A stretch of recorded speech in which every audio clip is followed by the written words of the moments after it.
Praise ye the Lord, hallelujah. Praise ye the Lord, hallelujah. Praise ye the Lord, hallelujah. Praise ye the Lord. Thank you, Lord.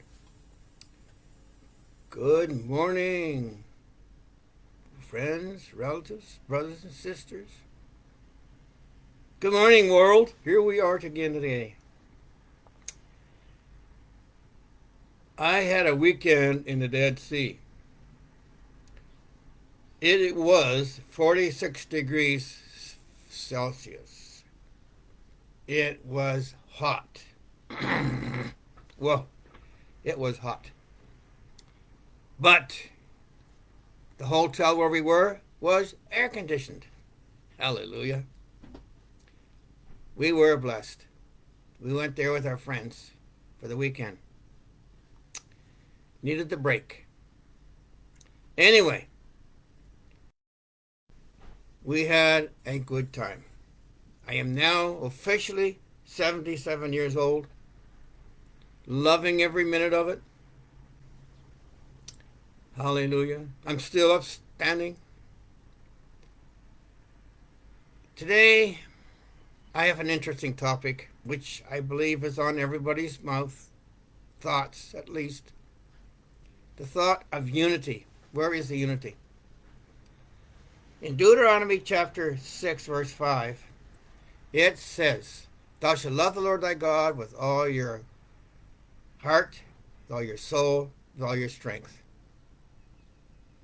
In Luke chapter 7, or no, actually chapter 10, it says, You shall love the Lord your God with all your heart,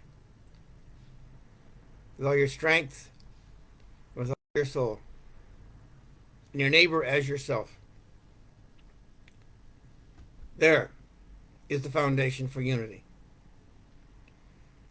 It has been said that unity says that there has to be an agreement between people before it's a unity.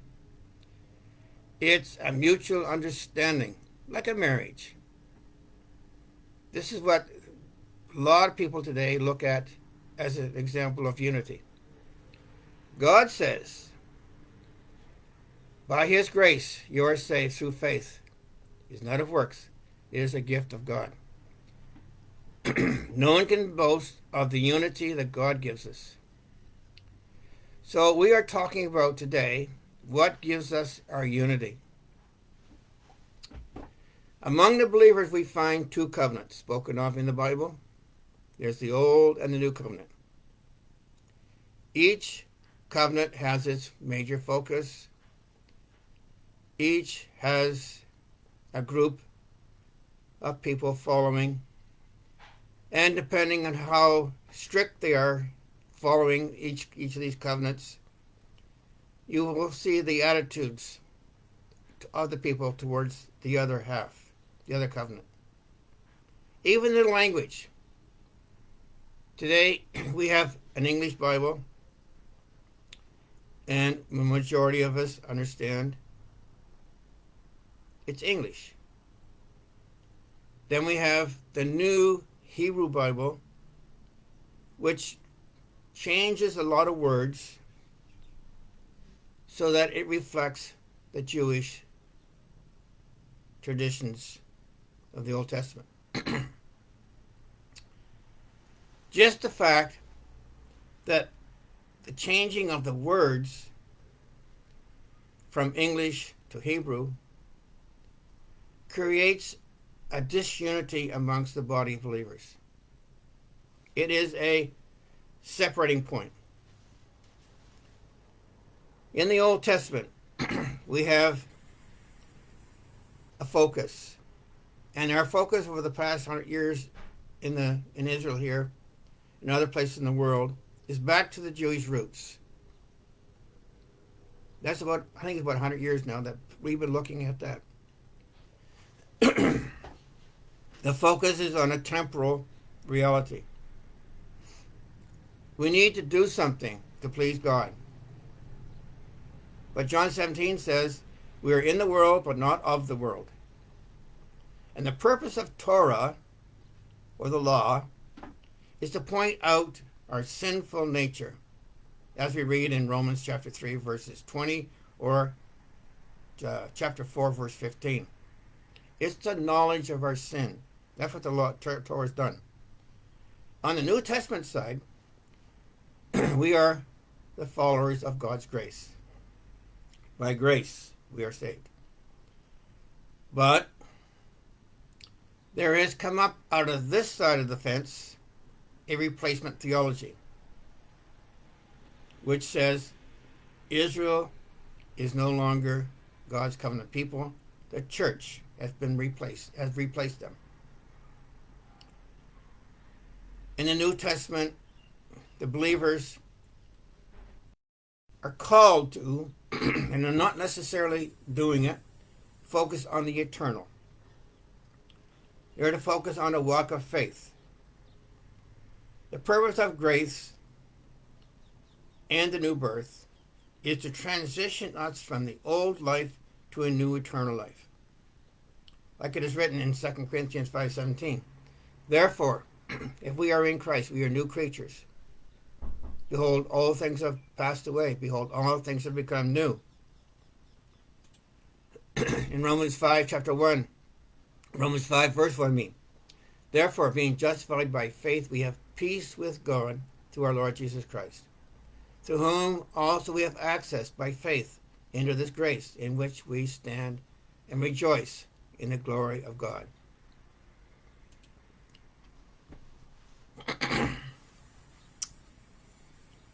There's a lot of things that has been growing and producing more and more of a separation between the believers. One of them is we're not trying to be, we're not allowing the world's influence in our values. Okay?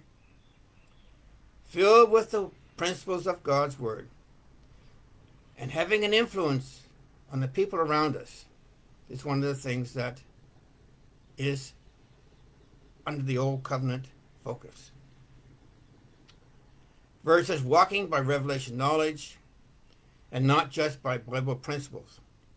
Example, you will give and it shall be given unto you. That's a principle of the scriptures. Another one is sowing and reaping. You sow so that you can reap what you want out of life.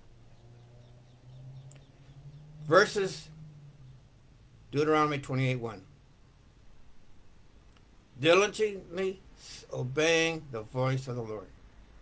This is what God told the people of Israel. It's one of the things that they will experience the blessing of God upon their lives if they will listen to the voice of God. This same thought wanders over into the New Testament, where Jesus says in John chapter 10, verse 27, my sheep hear my voice, and I know them, and they follow me. Our life's focus is on Jesus and what pleases him. If we are in the world, but not of the world, where do we stand on the side of the law or grace? Under New Testament or Old Covenant or New Covenant? Question, is there a middle understanding? I believe Deuteronomy chapter 6, verse 5 tells us, and also Luke 10:27 says the same thing. Love the Lord thy God with all thy heart, all thy mind, all thy strength, and thy neighbor as yourself. This is the middle understanding. The love that has been shed abroad in our hearts by the Holy Spirit. Plus, living out a new identity.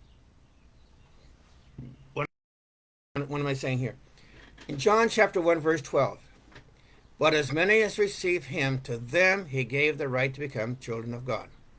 to those who believe on his name. Question: are we living as children of God? 2 Corinthians 5:17. Therefore, if anyone is in Christ, we are a new creation. Old things have passed away. Behold, all things have become new. Are we living out this truth? Has this truth separated us from the world, where the world notices us as being different than they are?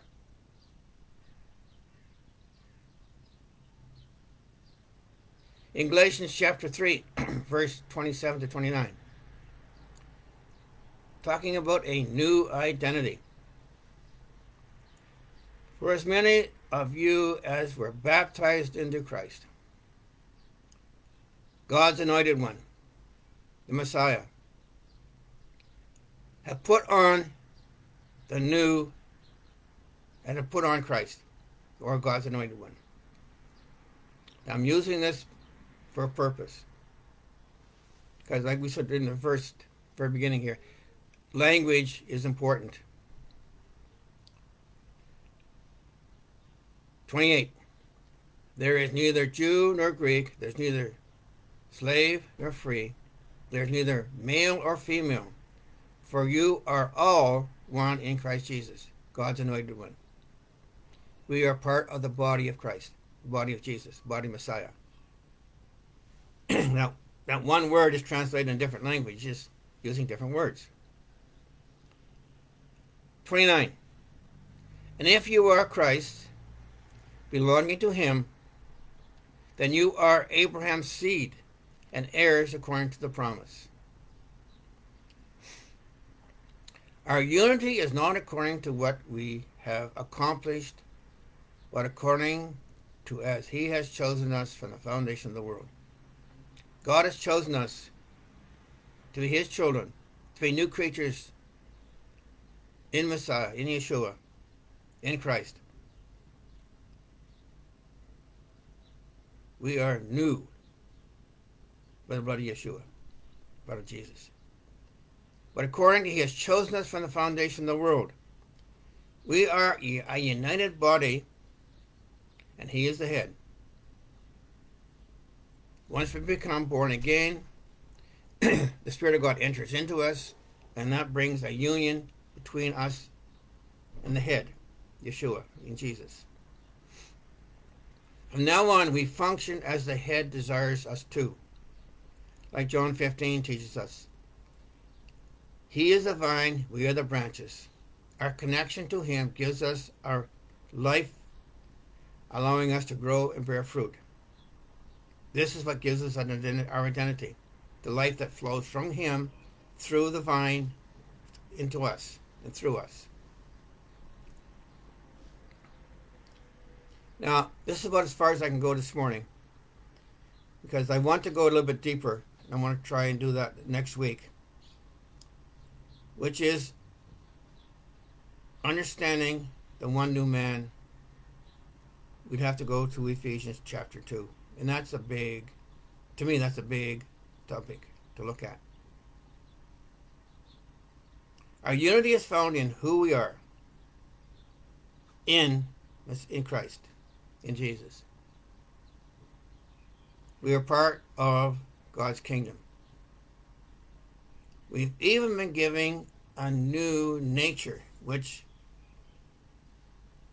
mirrors Jesus himself. We are a reflection of who he is.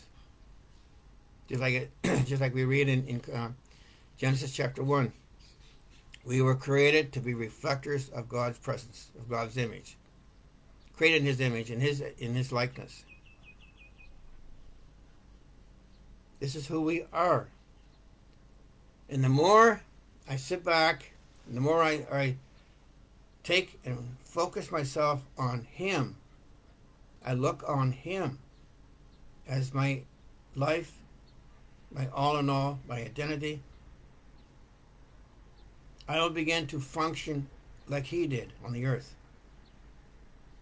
Not by you following principles, not by doing something, but by just trusting like a child. Beloved, I hope, God willing, next week to finish this.